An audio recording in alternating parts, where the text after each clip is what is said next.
How do you see this old world?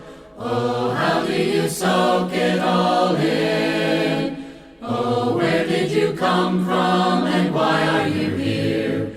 And what does it all really mean?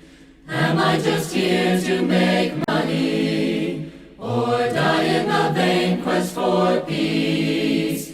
How can I find out if there's truth in the world? Or shall I just live as I please? I've been told that Jesus is the answer. Jesus is the way. Jesus is the only life worth living here today. I've been told that Jesus is the truth that all the world needs to know. The one in whom consist all things is the one who loves me so. Follow your heart and your feelings is all my friends seem to believe. There has to be more than this earth has in store before this shall ceases to breathe. Could it be Christ is my Savior? He's proven himself in the past by walking on water and raising the dead, ascending triumphant at last. Now I know that Jesus is the answer. Jesus is the way. Jesus is the only life worth living here today. Now I know that Jesus is the truth that all the world needs to know.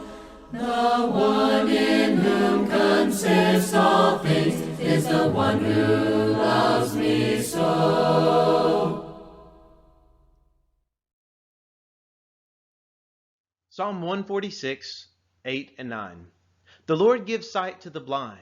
The Lord lifts up those who are bowed down. The Lord loves the righteous. The Lord watches over the foreigner and sustains the fatherless and the widow, but he frustrates the ways of the wicked. Matthew chapter 15, verses 29 through 31 gives us kind of a summary statement of Jesus' ministry, up to that point at least. And it says, Jesus left there and went along the Sea of Galilee. Then he went up on a mountainside and sat down. Great crowds came to him, bringing the lame, the blind, the crippled, the mute, and many others, and laid them at his feet, and he healed them. The people were amazed when they saw the mute speaking, the crippled made well, the lame walking, and the blind seeing, and they praised the God of Israel. I want us to, this morning, in the course of this video, just kind of take a look at one of these miraculous healings. And I want us to see how Jesus cares so much about each and every one of us and how he takes the time for each individual. I want us to look through eyes of faith. In fact, the story that we're going to be looking at comes from Mark chapter 10, verses 46 through 52, if you want to be following along in your own Bible.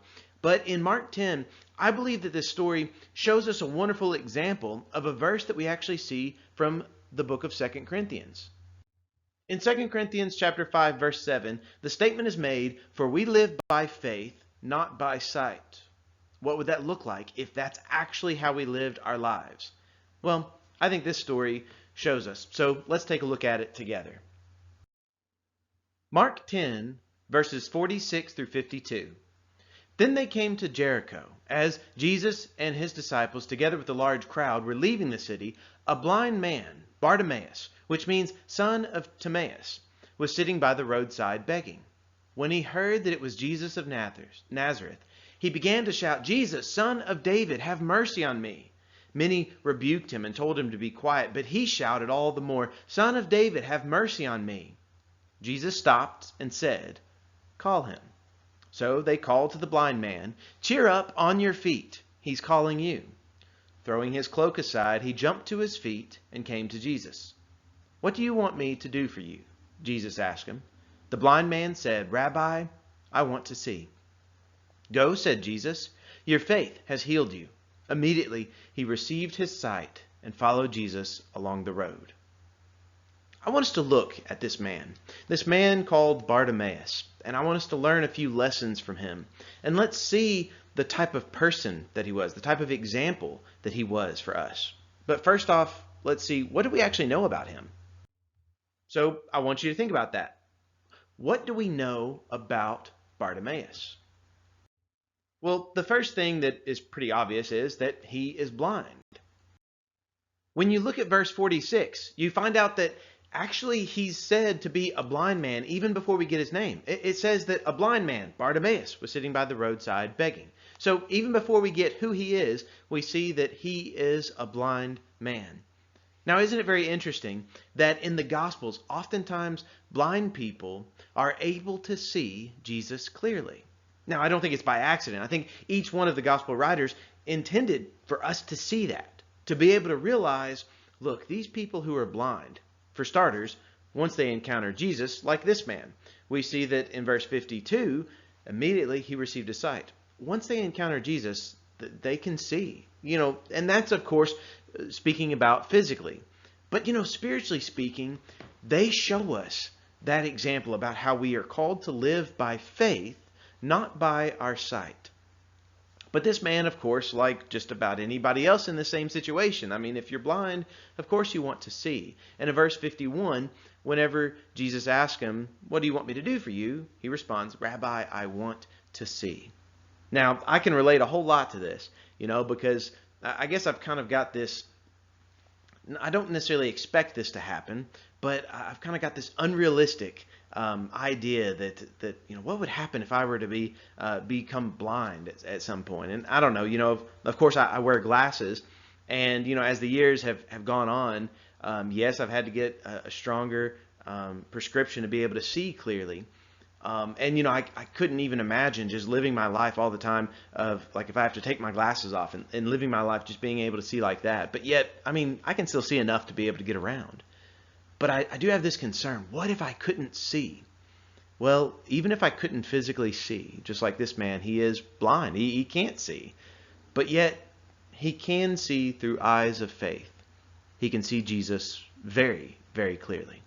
So perhaps we can learn about this blind Bartimaeus guy, that we can see that maybe he can see better than many of us at first can.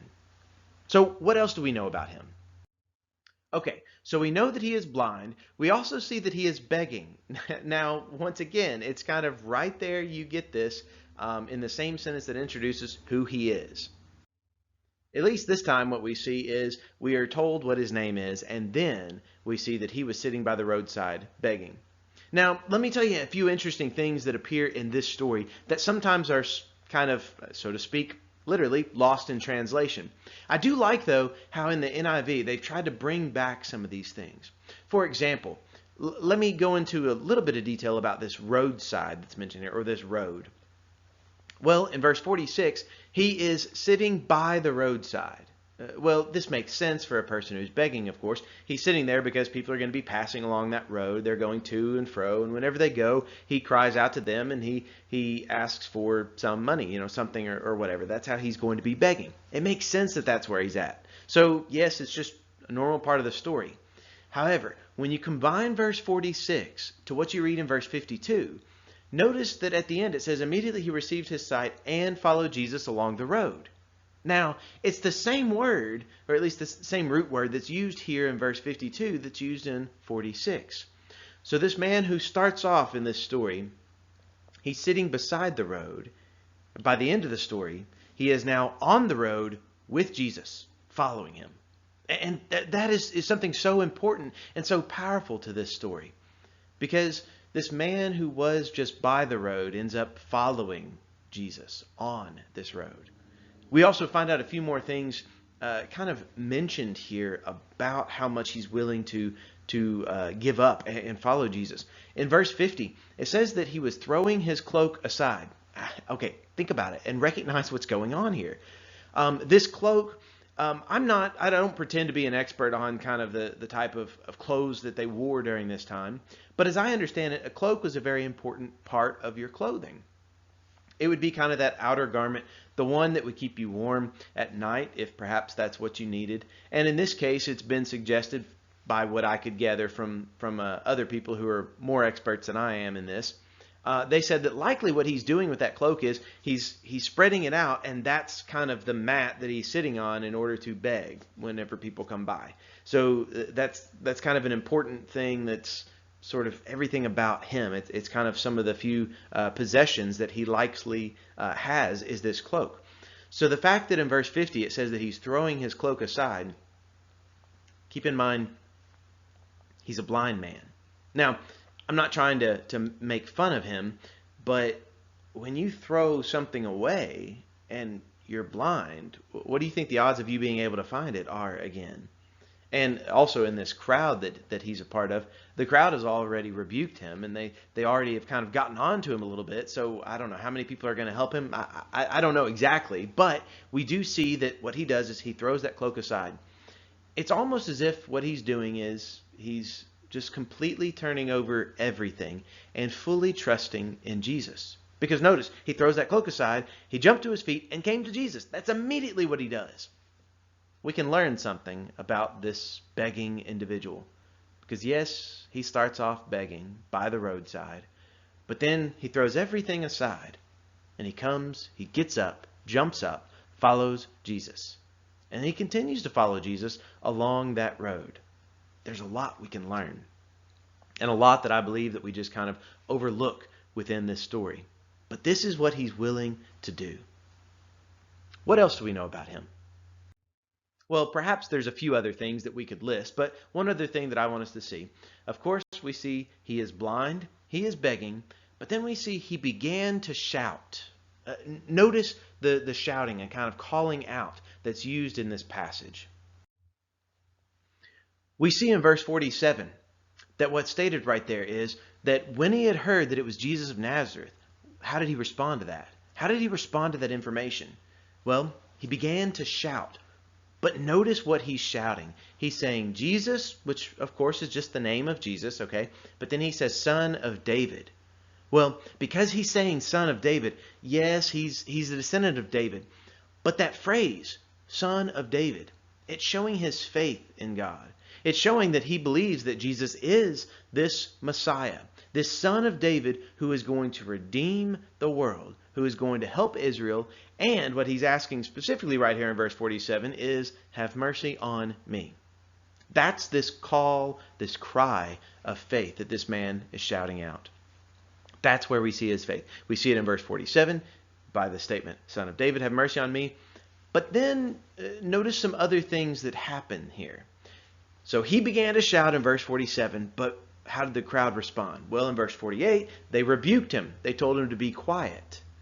Okay, so they're kind of calling out to him and saying, be quiet, and they're trying to push him out of the way because they're thinking perhaps Jesus has more important things to do, or maybe they're thinking, I want to see Jesus. We don't know what they're thinking, but they rebuked him. They didn't want him to be kind of the center of attention in all of this. But in verse 47, how did he respond to that? Well, they rebuked him, but he's already been shouting. And now we see, but he shouted all the more. He's not going to let people silence him. We see that what he's doing is he's going to shout all the more. What is he shouting? Same thing. Son of David, have mercy on me. He is crying out to Jesus for this mercy. He knows Jesus can heal him. That's why he requests and says, Rabbi, I want to see. He knows what Jesus is capable of doing. And he's willing to call out and to be able to receive that blessing. Now, I want you to also kind of follow not just the word shout in here, but notice calling back and forth. So, the blind man shouts out, Bartimaeus. He shouts out first. Then we see the crowd rebukes him and tries to keep him quiet. But he shouts all the more. But then notice what happens in verse 49. This is Jesus. Don't you love his reactions here? He responds and he says, call him. So they are told to call this blind man. So that's what they did. Likely the very ones who were trying to quiet him are now saying, well, Jesus is calling you, so we got to do something about this. You need to respond.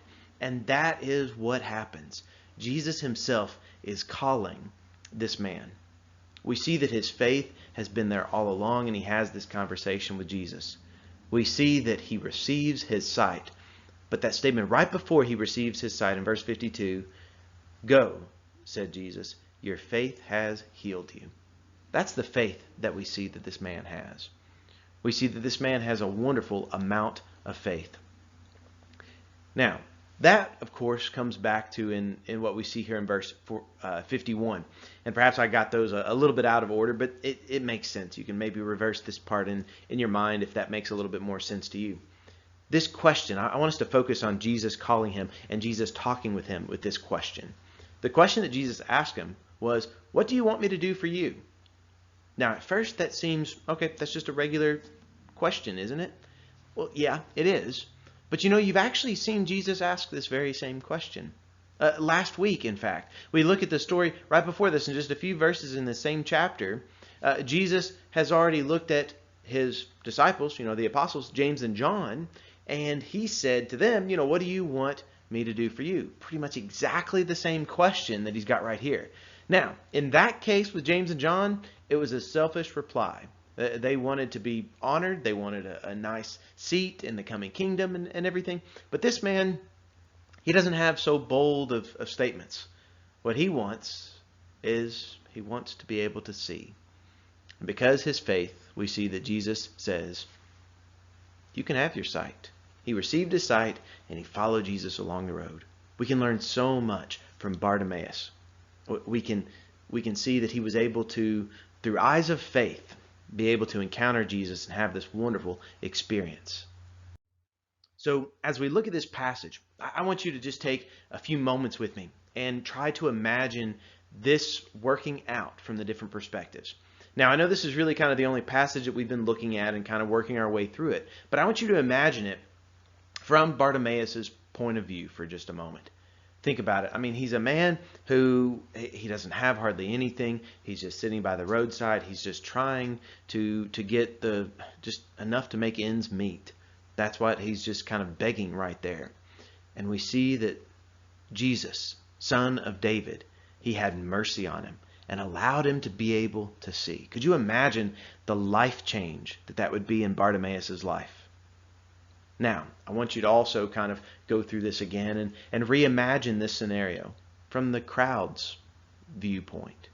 In verse 48, we don't get a whole lot from what the crowd does, except we see they rebuked him and told him to be quiet. That's how the crowd was. Do we ever respond like that? Have you ever had an experience when you have been around somebody who perhaps is just so excited because they've just learned something about maybe the gospel message or something like that? Sometimes people get really excited whenever they hear the good news. And then sometimes we Christians who have been Christians like forever, seemingly, for all of our lives, or, we've heard this story before. To us, we might say, "Oh, well, you need to kind of keep it down. Maybe not get quite so excited about that." Could you imagine how this crowd was? And think about it. And I think sometimes we are similar to this crowd.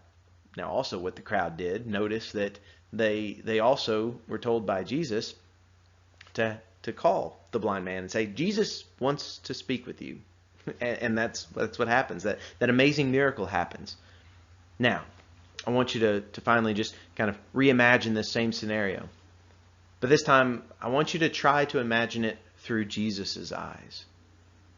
And I want you to think about how he was able to answer this call of faith that one of his children was crying out to him, calling him and praising him, the Son of David, and asking for mercy, asking for sight. And he's the type of guy who's going to be faithful. He's the type of guy who's going to follow Jesus.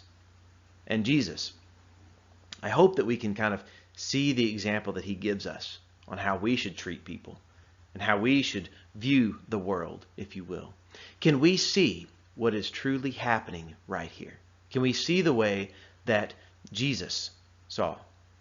And can we follow Jesus along the road? That's what Bartimaeus did. And I think that's the call that we all have been given. Can we answer that call? Can we follow along with Jesus down this pathway? Wherever he might lead us, will we follow? I stood gazing at the mountain, refreshed by the falling rain. The yellow reminds me of sunlight, the red, the crimson stain. Someday I'd like to meet the artist and shake his talented hand.